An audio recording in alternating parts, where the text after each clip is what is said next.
What's up, guys? Welcome to TechZim's latest news roundup, and I'm your host, Nigel Gambanga. Starting off with the highlight of the week. TechFest, a regional technology festival for startups and tech entrepreneurs, has been happening in the city of Bulawayo, Zimbabwe's second largest city. Now, we've written about the event. We started talking about it last year when the guys behind TechFest, Tech Village, started drumming up support for it and inviting people to take part. The event actually happened this week, and there's been a lot of talk about what the event means for the city of Bulawayo and for the rest of Southern Africa, and how tech entrepreneurs and young startups and people who are trying to use technology to find solutions for some of Zimbabwe's problems can take part in this huge festival and share ideas and share contacts and build an amazing network. What we thought was amazing about TechFest isn't just the festival itself, but the fact that the guys behind it, Tech Village, are working together with NAST to turn Bulawayo into something of a Silicon Valley for the country of Zimbabwe. Now, most people will argue that Harare is supposed to be where all the action is, but if you take a closer look, you realize that Bulawayo is actually poised to become the tech center for Zimbabwe.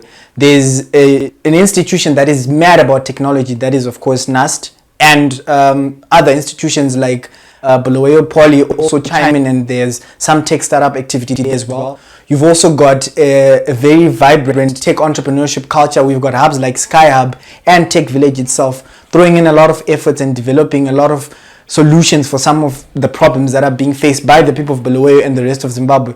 Plus, Bulawayo has got this laid-back kind of atmosphere that some people would say reminds them of Cape Town, which is the Silicon Savannah for South Africa, and Silicon Valley itself, which is in the west coast of the United States. Bulawayo is also an interesting case because it appears to have less corruption than the city of Harare. There is a laid-back atmosphere, which means there isn't as much wheeling and dealing going on, and people have the opportunity to try business concept in an environment where there isn't so much competition from all these guys that have already marked out territories. Now, we are hoping to see a lot of interesting things coming from the city of Bulawayo, not only from TechFest, but from the guys from Tech Village and the guys at NAST. Our device of the week is the Nokia 3310. I can't believe I'm saying that in 2017. But anyway, as most people know already, at Mobile World Congress 2017, Nokia, the famous mobile phone brand, launched a new version of the Nokia 3310. Now, instantly there were divergent views about the device. On TechZim, we wrote a couple of articles on it. There were views for it, talking about how this is a great marketing strategy for Nokia to recreate the magic that it had lost all this time, and have people talking about the brand itself. And there were also views about how this is a waste of time. Why would you spend over $50 on an entry-level phone? It's actually a high-end feature phone that doesn't even give you WhatsApp access.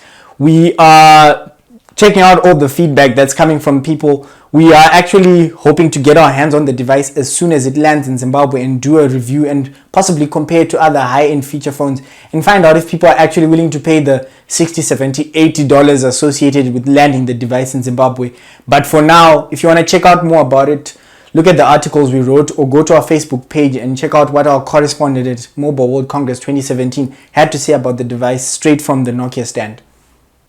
Telecel Zimbabwe's mobile money service, TeleCash, recently announced that it will no longer be processing DStv payments.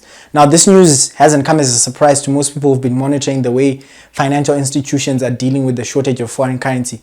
EcoCash, which is the largest mobile money service provider in Zimbabwe, announced in December that it would no longer be processing DStv payments as well. Though no official statement has been provided by the institutions that are pulling away from such transactions, the general understanding is that these institutions are struggling to repatriate foreign currency to DStv South Africa or the South African account where these payments are supposed to be processed. Now, DStv service in Zimbabwe is paid in US dollars, which means that payments that are made through mobile money services are essentially being handled through bond note transactions, or funny money as some people would like to call it. The result is that these guys now have to figure out how to raise the real foreign currency when they make the payments across the border. Now, for most people, this is just a sign of what's going to come in the next few months. All these financial institutions are realizing more and more that bond notes are not US dollars, and they have to figure out ways of working around the movement of foreign currency that is supposed to be used for payments outside the country. Or the simplest thing is to just cut off all sort of payments, particularly for something like DStv, which has been cited by the Reserve Bank as one of the largest drivers of foreign currency payments in Zimbabwe. Recently, we talked about the WhatsApp status feature. That's a new feature from the instant messaging platform that's got people sharing stories, sort of like Instagram and Snapchat.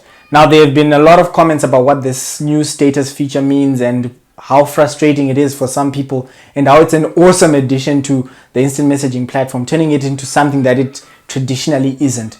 At the same time, it's also highlighted a couple of things. Broadband is really expensive in Zimbabwe, and whatever allocation that you get on your WhatsApp bundles is not enough, because WhatsApp status requires you to use a lot of data to send videos or to check out videos or GIFs that people are sharing. Now, this actually shows that WhatsApp is turning into something that it wasn't 3 or 4 years ago. It's more of a social media platform, and it's being used for a lot of things, not just communication, but it's got these new features like group communication. You can share features or images or videos over 24 hours, and you can do a host of other things. But would love to get your take about how WhatsApp has evolved for you as an instant messaging platform and as the social media platform of choice. Let us know in the comments what you think about WhatsApp's evolution and how you are using it to improve not only things to do with your social life, but business as well. That's all we have for this week. Join us in our next episode, where we'll be talking about everything else that is trending in local and regional technology news. Cheers, guys.